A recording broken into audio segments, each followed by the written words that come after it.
There comes a moment in every believer's journey when the search for answers ends and the mission begins.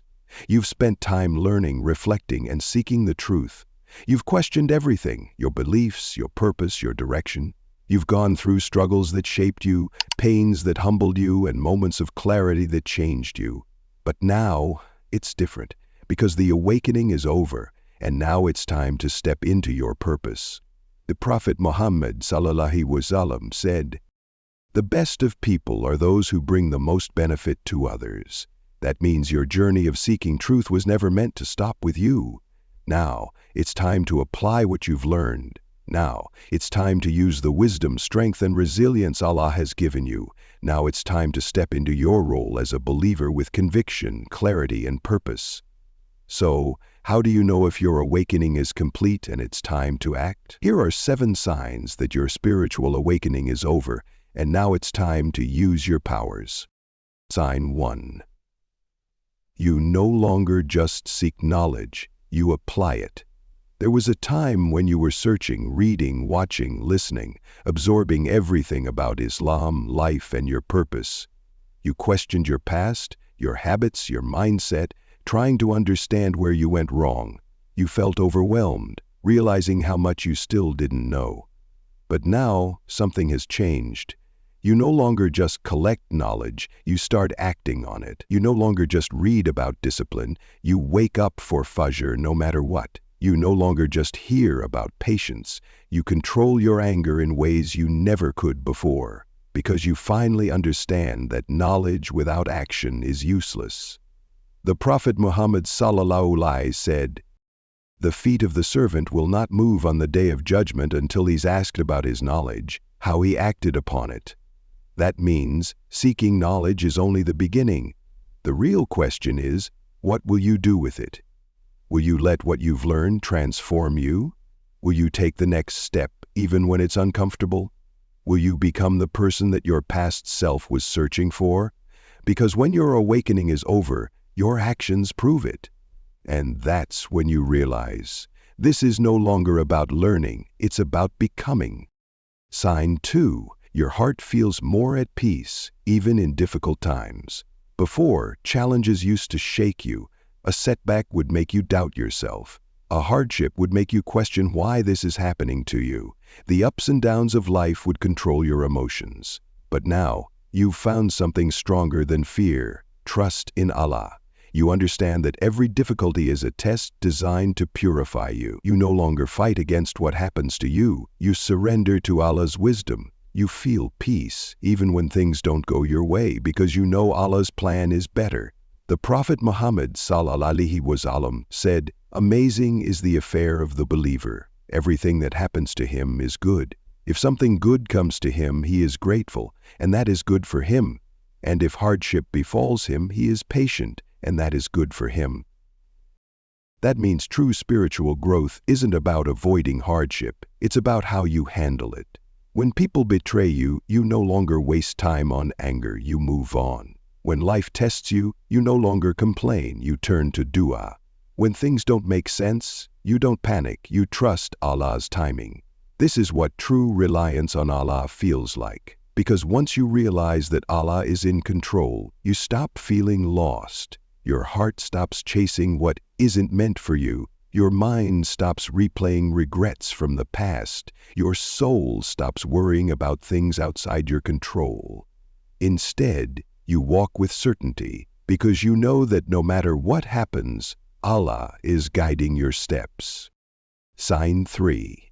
You no longer seek validation from people. There was a time when you cared too much about what people thought. You wanted their approval. You wanted to be liked. You measured your worth based on how others treated you, and when someone criticized or rejected you, it would sit in your heart for days.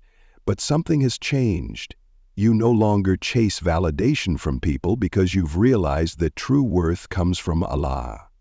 Now you dress, speak, and behave not for people's opinions, but for Allah's pleasure. You're no longer obsessed with proving yourself to others because you understand that no amount of praise or criticism can change who you really are. The Prophet Muhammad ﷺ said, Whoever seeks the pleasure of Allah, even if it displeases people, Allah will be pleased with him and will make the people pleased with him too. But whoever seeks the pleasure of people at the cost of displeasing Allah, Allah will be displeased with him and will make the people displeased with him too. And now you feel free. You no longer waste energy trying to impress people who don't even matter. You no longer let the opinions of strangers dictate how you live. You don't break yourself trying to fit into a world that was never meant to define you.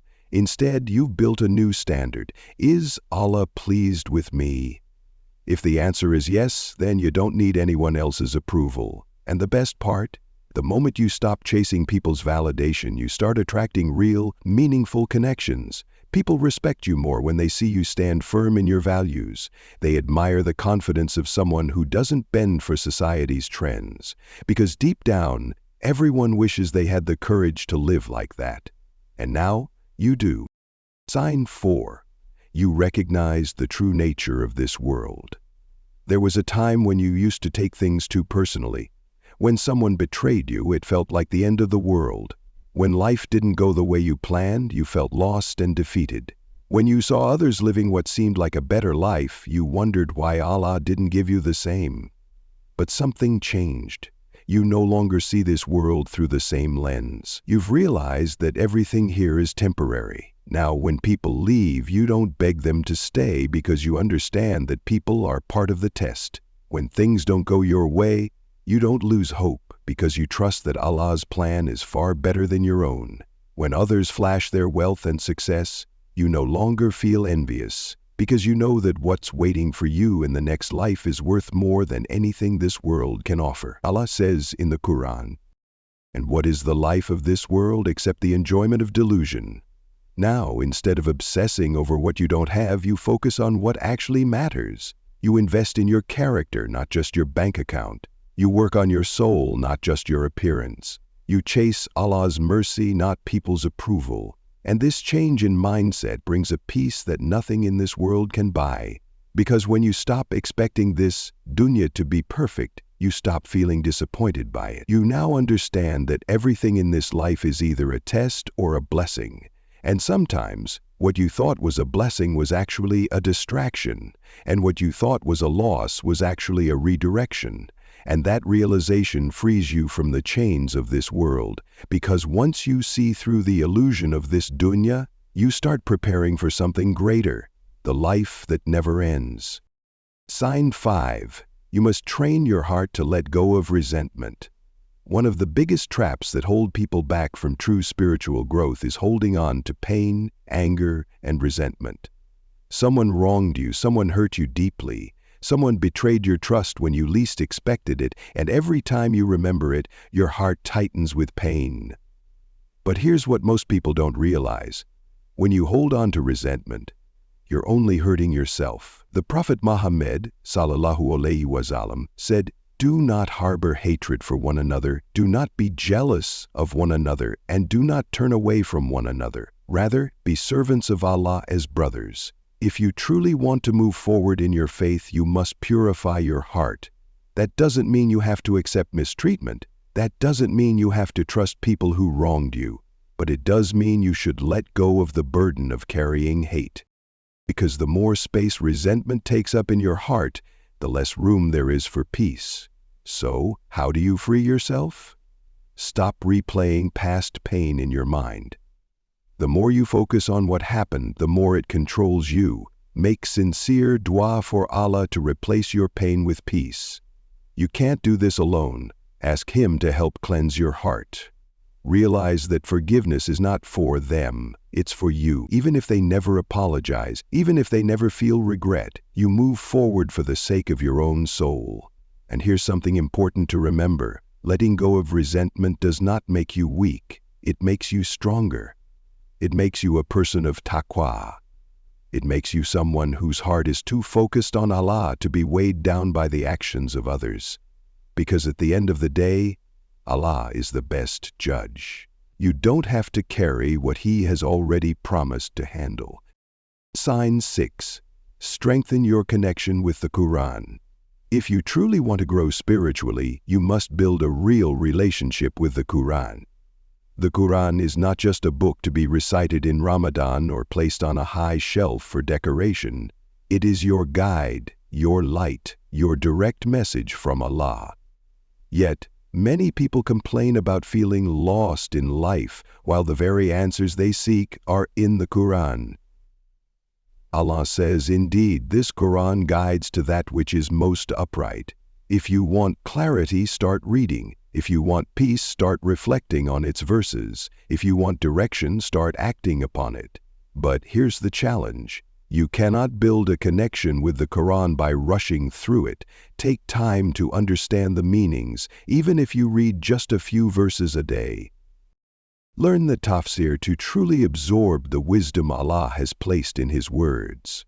Try memorizing small portions, not just for the sake of recitation, but so they live in your heart, and most importantly, implement what you learn.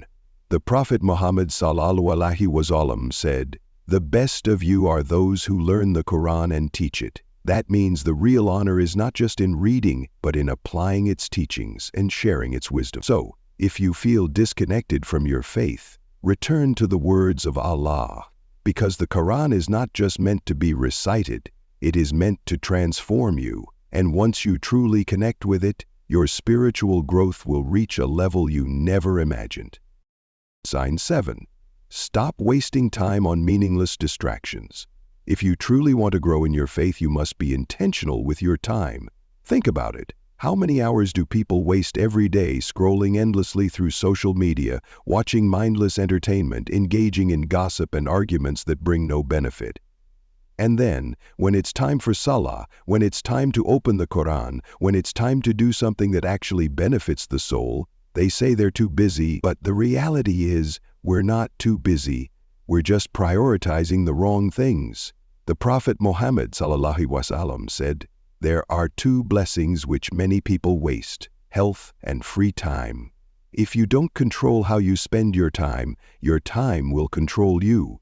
One of the biggest signs of true spiritual growth is when a person starts valuing their time as a blessing from Allah. So how do you fix this? Start being mindful of how you spend your hours. If something isn't bringing you closer to Allah or benefiting your life, ask yourself if it's worth it. Limit your distractions. Set boundaries with social media, entertainment, and unnecessary conversations. Replace wasted time with productive time. Listen to Islamic reminders, engage in dhikr, or use those few spare moments to make a heartfelt dua. Because at the end of the day, your time is your life. Every second that passes is a second you will never get back, and on the day of judgment, you will be asked how you spent it.